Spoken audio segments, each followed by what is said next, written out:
Senator here in Killarney. Thank you very much, Marie.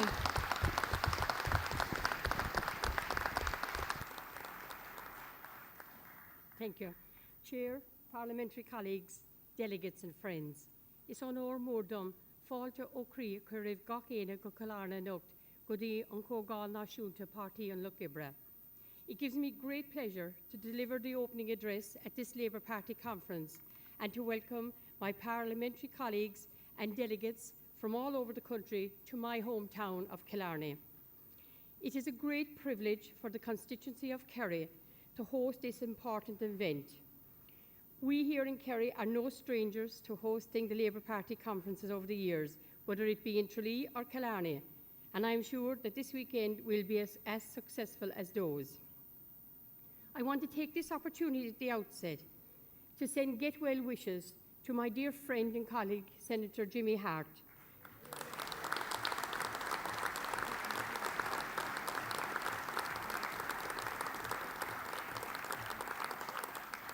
We all wish him a speedy recovery and hope that he will be back again with us in the Senate in full health shortly. I also want tonight to take the opportunity to remember two very dear friends and very loyal party colleagues in this constituency who have gone to their eternal reward in recent months. Many party members here will have met and known the late Patsy Cronin from Killargan, who died just a few short weeks ago. Patsy was a Labour man to the core, a diligent and effective trade unionist, a passionate community activist, and an articulate campaigner for enhanced services and facilities in rural Ireland. I have no doubt that if Patsy was here with us this weekend, he would be lobbying the ministers, chatting amiably to his party acquaintances, and bringing his unique and bubbly charisma to proceedings. Also in our thoughts tonight must be the late Mike Deneen O'Shea, another man who was devoted to Labour politics and trade unionism. The much-loved author and musician was a wonderful asset to our constituency over the years, from the days when he spoke outside the churches on behalf of the late Mike Moynihan, to his canvassing for the party in the depths of West Kerry in the local and general election campaigns. To both Patsy and Mike Deneen's families, we extend our deepest sympathies.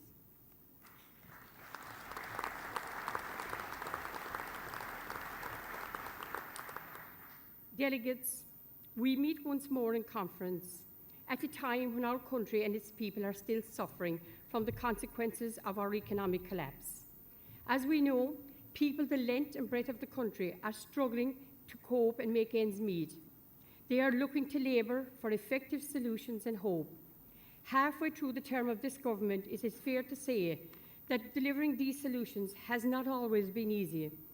However, we are aware that it is when people begin to see the impact of recovery in their pockets that they will realise the importance of Labour's achievements in government. So over the course of this weekend, let us set out the message for the people of Ireland, a message of delivering fairness, equality and reform.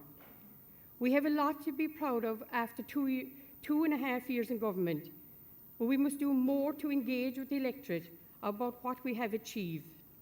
As we send our candidates to the doorsteps next May in the local and European elections, let us be clear about what has been achieved and what we intend to further achieve during the remainder of the lifetime of this government. Our focus in government has been and must continue to be getting our people back to work. In particular, we must focus on keeping our young and well-educated people at home. And I know that the Minister for Social Protection, Joan Burton, has secured funding for the Youth Guarantee, and I also know that this objective is high on the party leader Eamon Gilmore's agenda too. We must do everything in our power to halt immigration and not have other countries benefit from the homegrown talent that is our youth. We must strive to continue to put in place proper incentives to create employment and to make sure that it is always more worthwhile to be in employment than to be in receipt of social welfare. Killarney and Kerry in general is heavily reliant on tourism for employment, and like other areas around Ireland, has and will benefit from the 9% VAT rate. And I, for one, was delighted, having lobbied strongly for the retention of same, that this was delivered on budget day.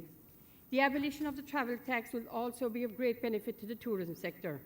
Finally, delegates, Can I invite you to take some time out from your busy schedule over the coming days to enjoy what Killarney has to offer?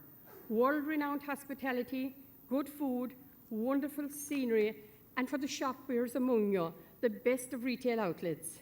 I am sure you will find your visit to Killarney a very worthwhile and enjoyable experience, and I would encourage you all to return for further visits and bring along with you plenty of family and friends.